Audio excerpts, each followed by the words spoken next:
मी मागच्या वेळेस यात्रेला आली आणि मी महिला भगिनींना म्हटले काही करू शकतात आणि त्या भाषणाचा माझा एवढा फायदा झाला की आज मला गर्व वाटतोय की मी राजकारणात आली।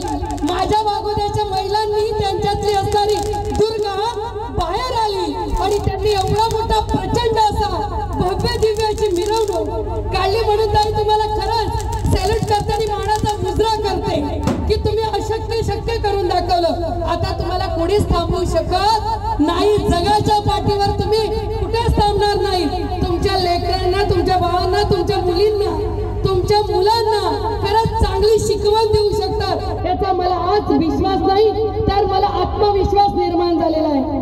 तुम्हाला स्वामी समर्थांचा जो प्रकट दिवस केला मी सहज येताना बघत होती, इतकं नियोजनबद्ध लगेच तिकडची साडी माझ्या स्वामींची पालखी ही पायघड्या टाकूनच आली पाहिजे ही तुम्ही जी दक्षता ठेवलेली आहे आणि अगदी व्यवस्थित नियोजन करून ती साडी लगेच पुढे येत आहे हे कोणीच करू शकत नाही। चांगल्या IAS अधिकारी महिला सुद्धा करू शकत नाही जे काम तुम्ही आज करून दाखवलेलं आहे। मी बापूंच्या ताईंच्या माध्यमाने नेहमी येतच असते, आमची छोटीशी जशी ताव आहे पण तुम्ही सगळ्यांनी महिला भगिनींनी ती साथ दिली आणि स्वामींना आज मला असं वाटतं अक्कलकोट इथेच अवतरलेलं आहे की काय असं मला जाणवत आहे। म्हणून ताई तुम्हाला पुन्हा एकदा शुभेच्छा देते आणि ज्या ज्या वेळेला बहिणीची गरज असेल, लेकीची गरज असेल त्यावेळेला हाक मारा।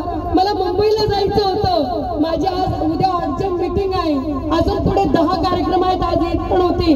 प्रकट दिनाचे अनेक कार्यक्रम झालेत, आपलं ऐराणी साहित्य संमेलन झालं पण मला मी म्हटलं वाघोद्यावरून न जाणं, इथे वाघोद्यात न जाणं म्हणजे शुभांगी तुला देवही माफ करणार नाही कारण की वाघोद्यावाल्यांचं प्रेम खूप मोठं आहे, अतूट असं तुमच्या बरोबर नातं आहे। ताई मला अभिमान तुमच्या महिला भगिनींचा वाटलं की स्त्रीने ठरवलं तर ती स्त्री काही करू शकते। आज त्याची अनुभूती मला आज आलेली आहे, प्रचिती आलेली आहे। पुन्हा एकदा तुम्हाला शुभेच्छा देते आणि एवढ्या चांगल्या कार्यक्रमाला मी मुकली असती देवाला आभार मानेल। एवढा सुंदर असा कार्यक्रमाला मला येण्याचा योग आला आणि तुम्ही आज मला स्वामींचं दर्शन करून दिलं त्याबद्दल मी तुमचे मनापासून आभार तर मानते, ऋणात राहू इच्छिते। जय हिंद, जय महाराष्ट्र।